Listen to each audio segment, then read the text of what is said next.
Hey, welcome to the show. I'm the Crypto Kid, and in these videos we take a look at Bitcoin and everything that's going on in the world of cryptocurrency. So if you're new to the show, welcome. We make daily videos and keep it relevant to what's going on in the news. And if you're joining us again, welcome back. We've got an exciting show today, short and sweet.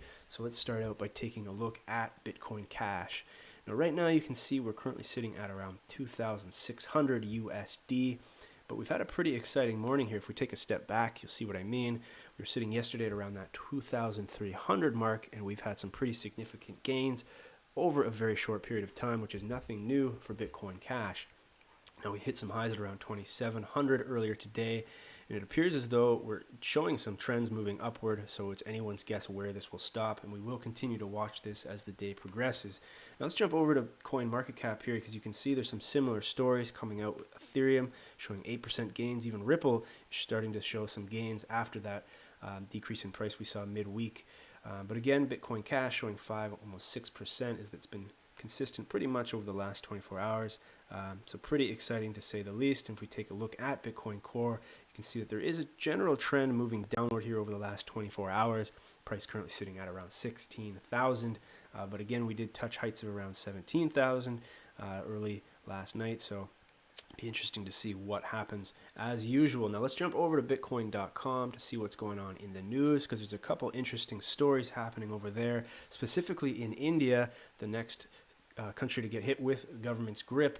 Now they're talking about taxation, but more specifically they're looking at this AAR, advanced ruling, or the Authority of Advanced Rulings, and they're looking for clarity. Now, who's looking for clarity? Mainly the largest Bitcoin exchanges over there, the top 7 specifically. They're trying to find out what exactly the government is planning to do, because they really haven't told anybody. They've just stepped in and say, okay, there's going to be some heavy taxation, and we'll figure it out when we get to it. But the frustrating thing is people are working and living and breathing in this stuff now, and it's going to be a heck of a blow when the time comes, and half of that is stripped away with rules that were just written down on a piece of paper and automatically, magically become law. So again, very frustrating for the individuals, but also for these cryptocurrency exchanges. And the real main story here is that this government agency, the AAR, if you will, is really a adjudicatory body. Adjudicators made up of third parties, which will be represented by a retired judge from the Supreme Court, and also 2 other individuals, one from the Revenue Services and one from Indian law.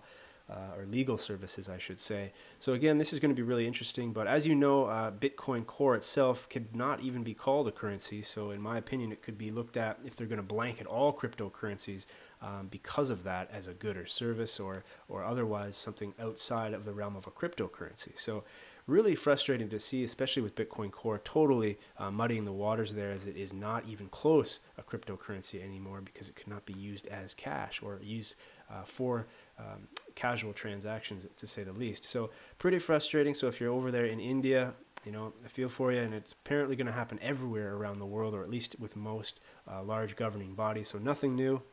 It's a great transition to go into another article here. There's a clip here coming out from an editorial entitled "The Most Harmful Error Most Honest People Make," and that is defined as, in this article here, it's the belief that a group, let me just highlight that for everyone here, it is the belief that a group or a government can do things that would be harmful and wicked if done by an individual, and produce results that are not harmful, unjust, and wicked. It is the belief that a number of people doing a thing that is wrong for an individual to do can make it right and just. Now, this is a wicked article, and what are we talking about here? Is the Satoshi Revolution, Chapter 4, Part 1. Now, we talk about this article quite a bit, so this is a great spot to continue with. Now, this is part 1 of chapter 4, and they're talking about privacy. So again, I can't recommend this article enough, by Wendy McElroy, and it is a great read for a Sunday. No better time for it. And it comes out every week, so I will leave a link to this, as well as a link that kicks back to the entire saga. And again, this one is on privacy, and it really gets into the heart of it, and I can't recommend it enough. So as always, I will leave a link in the description box below. So this is a short one today. I'll let you guys get to that article, and otherwise enjoy your Sunday. So thanks for watching, and make sure to hit that notification and subscribe button, and we will see you in the next one.